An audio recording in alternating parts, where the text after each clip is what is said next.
Welcome back to another episode of the Get Overit podcast. I am your host, Dr. Christopher Fasano. Just a reminder, visit podcast.overit.com for more information about this show and the studio that produces this show. You can also find the previous episodes of this show there. The easiest way to get these episodes delivered right to your device is to subscribe on your favorite pod player, Apple Podcast, Google Podcast, etc. Leave us a review. Let us know how we're doing. Tell your friends. You can also watch these episodes on YouTube and subscribe to our YouTube channel. So let's get into today's episode. We're here with Tim Walton, founder of Paladin Media. Tim, thank you so much for joining us. Welcome to the show. Thanks so much for having me. I appreciate it. No problem. So, all right. So why don't we start with what you do now? Tell us a little bit about Paladin Media, its mission, its goal, and then we can, kind of go back to see how your journey was from where you started to get there.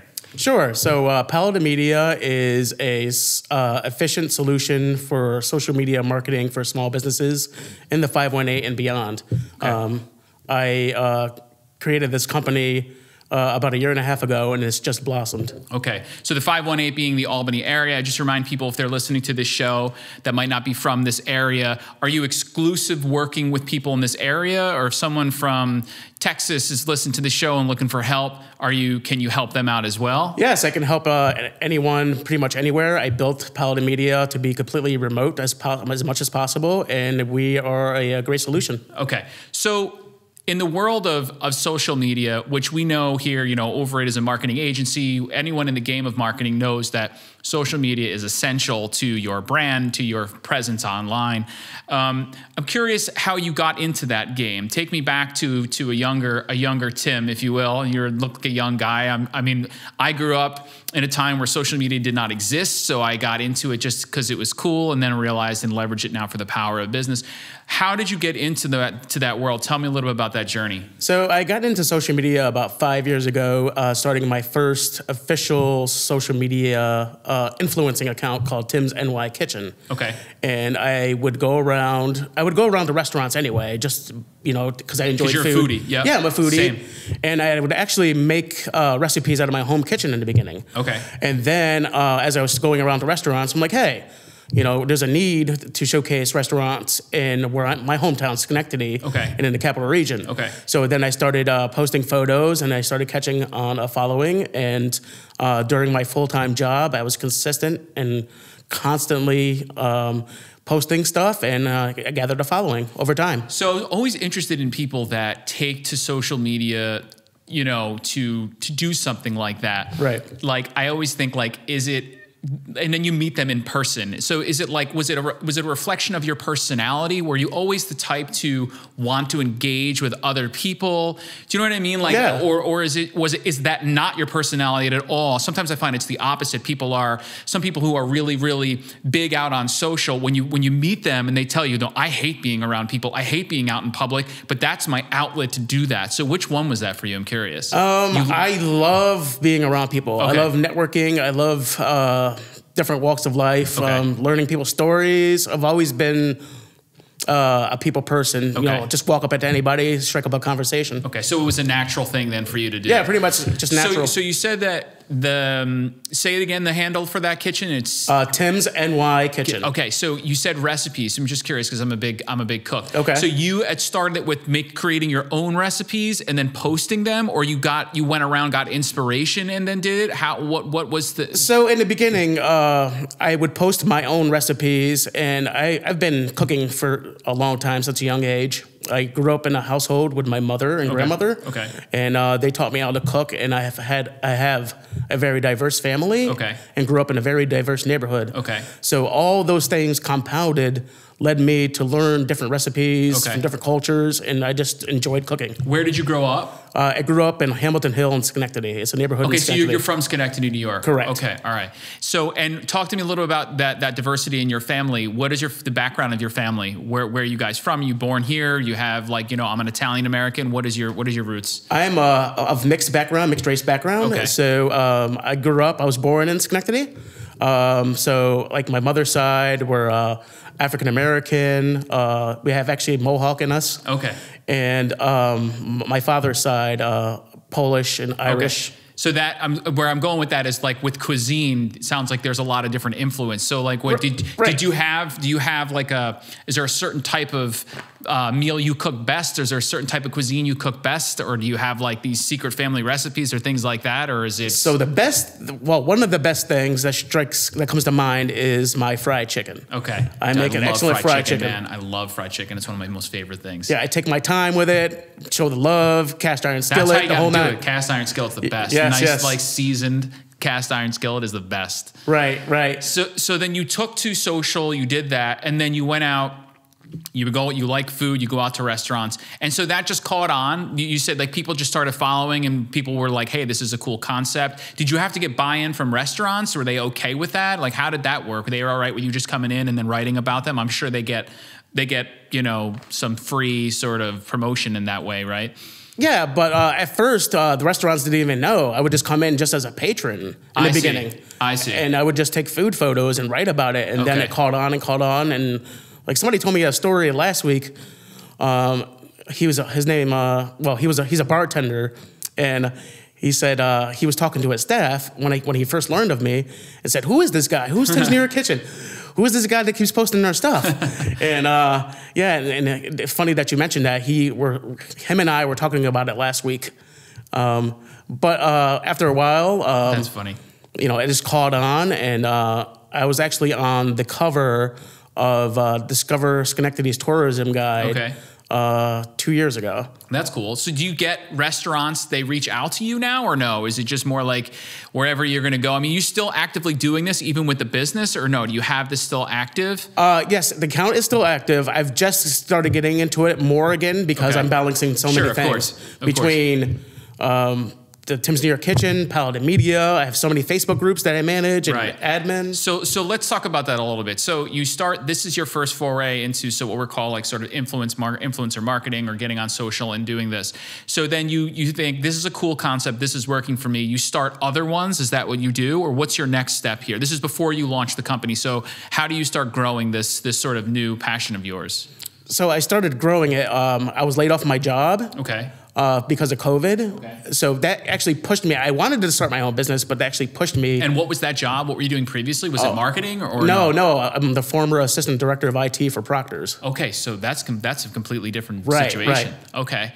So you're not a trained marketer, if you will. Correct. Okay. All right. You just got into it. I just got into it and I learned over time what works, what doesn't work, and I'm still learning every day. This is something that comes out a lot when I talk to people on this show, is that, and we talked about it a little bit before we started, you ask someone like, and this is like for kids that might be listening, what did you go to school for, right? Where did you go right after that? And then where are you now? And oftentimes they don't really match up, right? And that's okay, and that's the way life works. So you get laid off, which is obviously an unfortunate situation, but for you recognize an opportunity. Correct. So what do you do with that opportunity? Tell me a little bit about what happens there. So when I had the opportunity to start my business, I started it. I was fortunate enough 1 month in to get my first client, a construction company that I actively post for on their behalf weekly. And then it just started happening. So then I got into a restaurant because of Tim's New York Kitchen. Yep. That's my big powerhouse, wheelhouse. I managed a social media account for a Wagon Train Barbecue. Okay. And they're based out of Rotterdam. And then so on and so on. And then now I'm up to 10 clients in the capital region. Okay. And I also do web design too, based on my IT background. So you put it all together, really. Right. So you go from, doing this on your own, you're going into these restaurants, which is a really cool concept. Then you get into now launching a business and you're doing it for other people. Talk to me about the differences there and like some of the challenges, because now, people are paying you for this. You're managing multiple different things. So talk to me about learning that. And you didn't own your own business before, I assume? No. So you have your own business now. So tell me a little about some of those challenges that you've started to face and learn how you got through some of those. Some of the challenges were time management in the beginning, just managing your time effectively. Like I was a former assistant director of IT, so I know how to direct things and manage things, but time management on your own and knowing when to stop. Yeah. What I mean by that is because since you're working for yourself, you don't know when to take a break. Correct. Or you have to remind yourself to take a break. You can work all night and do it right. Right. So that's a big challenge, and I still struggle with that today. Okay. But what about launching the business? You know, people out there, they have these ideas. We find a lot of people have ideas. Many people can't put those ideas into action or turn that into a business. Did you get advice from anyone on how to start, you know, the nuts and bolts of a business, getting the LLC, getting all those things done? Did you find that to be a really easy process, or did you just learn online? You learned as you went? Yeah, I learned online, learned as I went. I consulted some business owners that I knew, you know, picked their brains. Right. Some of my family members have been in business. Okay. So, yeah, just picking people's brains and just being driven and showing like true grit. Right. To just do it. Yeah. So like a real entrepreneur, just out there hustling and trying to get it done. Right. Right. So tell me a little bit about you in terms of like, you know, what's your team? Is it just you primarily? Do you have some people helping you out? We are myself, including 2 people. So we're up to 3 people on the team. Okay. And what about sales, which are like, how are you out there trying to find new clients? Is it just your presence online that you do so well gets you out and known? Are you like, what is your method for trying to attract new people in? I really don't have a salesperson per se. It's more of my reputation. Yep. And just networking at events. Okay. Through some of my groups, I host a lot of events. Okay. And just being around people and, you know, network marketing is some of the best marketing, and word of mouth advertising is the best. Okay. All right. And what about through COVID and everything with those events? Has it changed? Are you all online? Or do you have like these virtual events? What does that look like? So during COVID, I did not have events during the pandemic. Okay. But right before COVID hit, I had events. And those events, what did they look like? What were they? You just had like, was it a networking event? Is that really what it was? Yeah, networking and fundraising events. So I'm talking in particular to one of my Facebook groups, 518 Brews. Okay. It's all about craft beer and supporting New York State craft beer in the 518. Okay. And we host 518 Brews socials. Okay. And each time we host a 518 Brews social, there's a charitable component. Okay. And like, for instance, like maybe $1 per pint sold goes to a cause. Okay. And I've always been an advocate and a supporter of many organizations. Okay. And I figure, why not do some good? So you're a local guy supporting local still, Right. sounds like, right? Tell me, let's shift a little bit and talk a little just about social media marketing in general. As someone that's in the world of marketing, you know, what we know obviously the importance, but I don't think, you know, maybe people do appreciate it, but it's not as simple as people think to just manage social media accounts. Because the key, at least we find, you can tell me if I'm wrong or you can talk to me about it a little more, is consistency on the platforms is really important. People want to know that when they're going to go to your account or they're going to see it, it's new, it's got fresh content. So tell me a little bit about this, you know, the world of social media marketing right now, some of the trends, some of the things you're seeing, and what you think are some of the important things when you have a brand and you need to be out on social. Some of the things that are trending, like Facebook groups came out of nowhere. They were here, but they weren't as popular as they are now. Reels on Instagram. Okay. They're becoming more popular, and Instagram, the CEO said, we're getting away. We're not just an image platform, photo platform. We're more than that. Yeah. So that's changed. The algorithms have changed. Yeah. You have to keep up with that. What about video versus photo? I mean, do you produce the content for your clients, or they give you the content and you just manage the posts? They give me the content and we manage the post. Okay. Do you analyze the metrics and everything for them? Do you know what I mean? Or is that, or are you just putting that up? Are you talking with them about what seems to be working?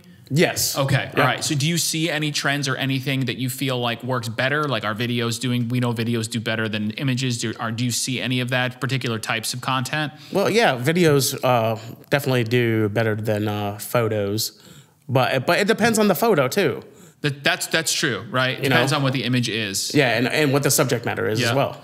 Now, what about TikTok? Do you include that in your platforms yet for clients? No, not yet, but I'm like thinking about creating a TikTok. You know, it's becoming very popular, and when I find the time to get into it, I'll lay into TikTok. Yeah, we're just starting to put, you know, that into the ears of our clients. Now, I think it depends really on the type of business that you have. That's true. Right, and what that is. I think the key though is trying to stay ahead of what's going on and trying to be current in the technology, right? Do you find that to be a challenge? Do you see things changing so fast and trying to keep up is difficult?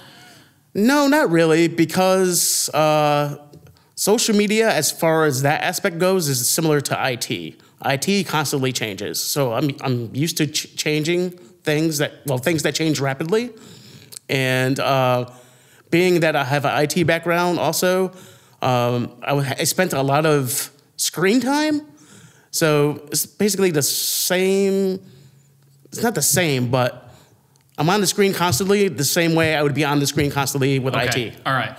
And so you're in this game now. So you have this business. It's been, I think you said 1.5 years it's been going. Correct. Right? So do you feel like you're in a good place in your life with this business? You know, like you're working as an IT guy, and then, you know, pandemic happened and now you're here. Do you feel like that was supposed to happen now looking back and you're supposed to be here? Or do you feel like this is some sort of like a transient thing getting you to your next place, or this is it for you and you're going to go all in on this and just keep growing this? I'm going all in on it. I'm going to keep growing. It's been a blessing in disguise. I'm lucky and fortunate to be able to have my own business and to bring something positive out of a negative situation. So I want to talk about that if you wouldn't mind, because I think this is one of the key things. I think that in life there's a lot.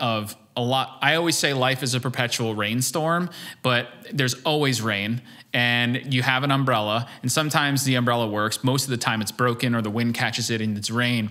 And then the sun comes out, and the sun's out for less time than it rains in life. And when that sun is out, you have to capitalize on that nice weather, because if you don't, the rain's just going to come back and get you. Right. So like the sun, you went through a big rainstorm, but you found some cover and you found a little bit of sun and you ran with it. So I want to talk about that a little bit, and maybe to the people that are thinking about that, you know, what it's like to find positive and negative. Were you waiting for that little bit of sun, or as soon as it happened, you started searching for it? I'm just trying to get a little bit into the process of what made you say, you know what, I'm going for this right now. Part of it was waiting for the sun. So you always kind of felt something. Yeah, I felt like I wasn't in the right position where I wanted to be. My dream has always been to travel and see things.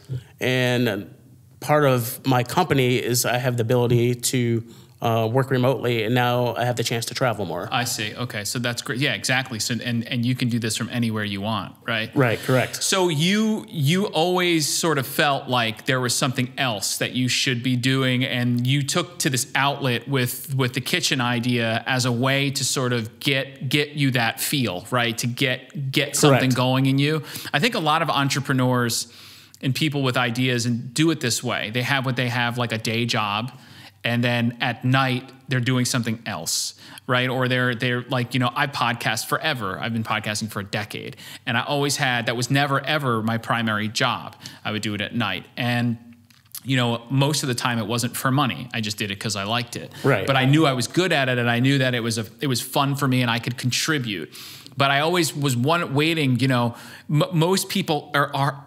Some people can be like, you know what? I'm quitting my day job, even though it's a steady gig and gives me a salary. I'm going to quit it and I'm going to go all in on that. But that's not the majority. The majority of people do that, and people would argue that's not the smartest thing to do, right? Because if you have a job, pays the rent, you have a family to take care of, right? But one of the things the advice I always got was just do it, keep it going, and wait for the opportunity. You know, do it and get it to a point where the transition is easier, if you will.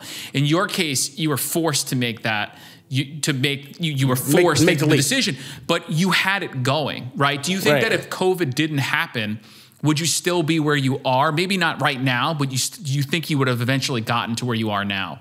I think I would probably still be where I was. Be where I was at my old position, because COVID actually gave me that leap. So you don't think you would have? You don't know if you would have been able to take it, but you still would have been doing the kitchen. You still would have been doing these groups. So who knows where it would have went down the line, right? Right. So like maybe this pandemic gave me the confidence to go all in. Okay.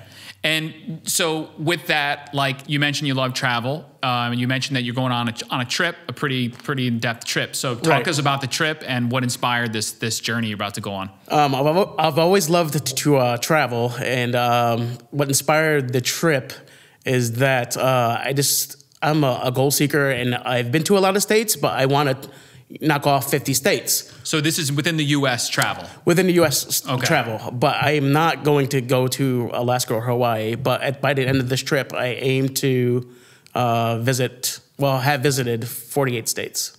So how many of the states are you covering on this trip? You're going to do 30 plus like 32. 32 in about a 3 to 4 month period. And what's the route you think you're going to take? Do you have it planned? Or I'm still planning it out. It's going to be a loose plan because maybe, I want to stay somewhere a little longer. Yeah. Right. Do you have like a favorite, something you're really looking forward to, like a place that you've been dying to get to or something like that?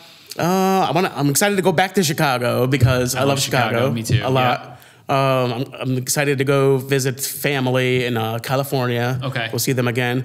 I'm just lucky and fortunate to have a bunch of friends and family spread out throughout the country, whereas I can stop and visit them in my travels. Plus, I want to check out a whole bunch of eateries and breweries along the way. So you're now, see how this works out. You can do this now because you're not tied to a desk and a job that requires you to be here 9 to 5, because you can do your job from anywhere. You can travel around, right? Right. So that's the benefit of that leap that you took. It's one of the benefits, right? Yeah. And how this started, me wanting to travel, is one day I came home from a trip visiting my cousin who lives in LA, and I had a heart-to-heart with myself.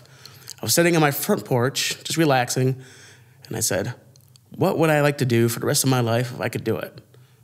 Be honest with yourself, Tim. What would you like to do? And the answer kept coming to me: eat, drink, and travel. So I set myself behind the scenes to set my life up in that position where I'm able to eat, drink, and travel. So when was this? When did you have this heart to heart? When was this? Was this like recently? Was this like 4.5 years ago? So this was before you launched the company? Before I launched the company. Okay. So that really was like your get over it moment. When we look for your get over it moment, that was it. Yeah, that was my aha. That was your moment where you were like, what I call your self-aware moment, where you're like, a lot of people don't have this moment where they sit there and they talk to themselves and they say, what do I really want to be? And so then from that point on, you knew, and now you're starting to see that, almost 5 years later, you're starting to see it come to fruition. So that must be an awesome feeling, Yeah, right? It's a wonderful feeling. And this was a friend that was out in California? No, my family member, my cousin. Family member, okay, your cousin. So you're going to make your way out to see your cousin in this trip? Yes. So it'll come full circle, literally. Like you went there, you came home, now you're going to go back and be like, I'm here, I'm doing exactly what inspired me when I came back. Right, that's awesome. It's gonna be so much fun. Yeah, that's really, really cool. So are you going to be, I'm sure you're a social media guy. You're going to be documenting this on social media and you're going to be posting about it? Correct. Is it going to be on a personal account, or are you going to do it through some of your groups, or how's that going to work? I'm going to mix up food and landmarks on my Tim's Near Kitchen social media. Okay. And on my 518 Brews Facebook group, I'll post some stuff here and there, like breweries that I visit. Okay. So I'm going to mix up content between my platforms. Okay. Do you get some sort of like street cred when you go into restaurants? Do they like, or you know what I mean? Like, can you say like, hey, I have this account, I'm coming in, and do they hook it up at all, or no? Have you ever tried to leverage it? Yeah. They do? All the time, yeah. Okay. Yeah. What do they do? Do they give you a free meal? Do they give you like something else, or do they give you a good seat? Like, what do you get? What are some perks? So my thing is, I don't label myself as a critic. Right. I label myself as not a critic, just having fun. Just like an enthusiast or someone. I love food. Yep. Right. So I'll get invited in, and they'll give me more than likely free food, and I like to interview and talk to the restaurant owner or chef. And if I see something or there's something that I dislike, I don't really talk about it. Right. You're not that guy. Yeah. Right. So like I would, tell them face to face instead. I'm like, hey, I didn't like You're this. You're not going to blow them up. Yeah. Maybe you should change this. Give like kind suggestions. Sure. Yeah. But am I right? No, nobody's 100% right. Right. It's just your opinion. It's just what you think. Correct. So you're going in there with video, I assume, too, right? You're got camera? Video at times. Okay. And mostly photos, but I'm getting more into video. Okay. All right. Do people like when you do you have it set up on the table or something? Like what's your setup? Like, do you know what I mean? If you were going to film yourself at the table in a restaurant, are you just taking it out, or do you leave it up and film yourself? Oh, I'll leave it up and film myself, or use a selfie So stick people for like stuff. look at you, or like, what is this guy doing? Yeah, but I'm over it now. Yeah, right. You are. Yeah, I don't really care. Like, Right. I'm That's very what you confident. do. Right. That's what you do. I've been doing this for years, so right. So that's cool. like, so what? Look at me.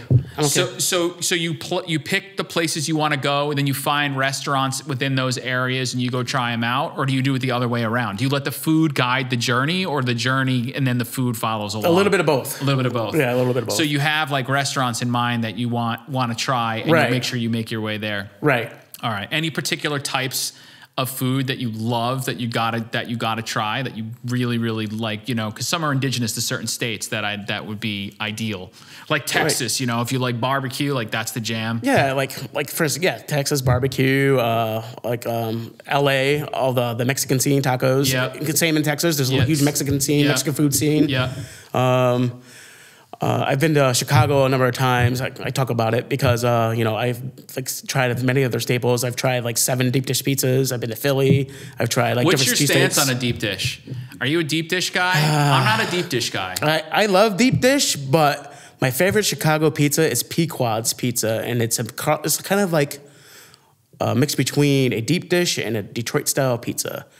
What's a Detroit style pizza? Detroit style pizza is like square. Okay. And Crusty? Is it like crusty? It has like a cheese halo. Okay. Like a crispy mozzarella cheese halo on the That outside. sounds real good. But Pequod's has the same thing, but in a pan. So it's like a pan pizza. It's like a hybrid between a Chicago style deep dish and a Detroit. Pequod's is the name of the restaurant? Pequod's, yeah. Pequod's. Okay. Yeah. All right. Yeah. And that's in Chicago. If people are listening to this and they might find themselves in a similar situation, a situation that is where they're in their job, their 9 to 5, but they have a side gig or a side hustle, and they haven't had that conversation with themselves yet, like you had. What is some advice you could offer to someone who's there, was in your position, you know, not thinking they might ever be able to capitalize and get there? Do you have any advice for them on what's the first step to realizing that sort of dream or that inspiration that they have? For one, don't think it's impossible. You're going to have good days. You're going to have terrible days. You're going to have days where everything's like just, perfect. Everything's going well. And then you're going to have critics and you're going to have haters along the way. But then you have to learn to brush yourself off, and look at the positive and find the people in your life who are supportive and the businesses who are supportive of you. And just, don't quit your job right away, but just slowly work on it and see where it goes, see how it manifests, and just keep going and to get to a comfortable position or an opportunity, capitalize on it. And then go for it. Right, because my big thing is I don't want to look back when I'm old and have regret. Right. Right. Like I'd say, I wish I did this, or I wish I had did that. Right. And in those times where you said there were good times and then there were those darker, those bad times, what were some of the things that helped you get through that? You mentioned like family and friends. Was it mainly family like support that helped you get through that? Yeah, family and friends predominantly. Yeah.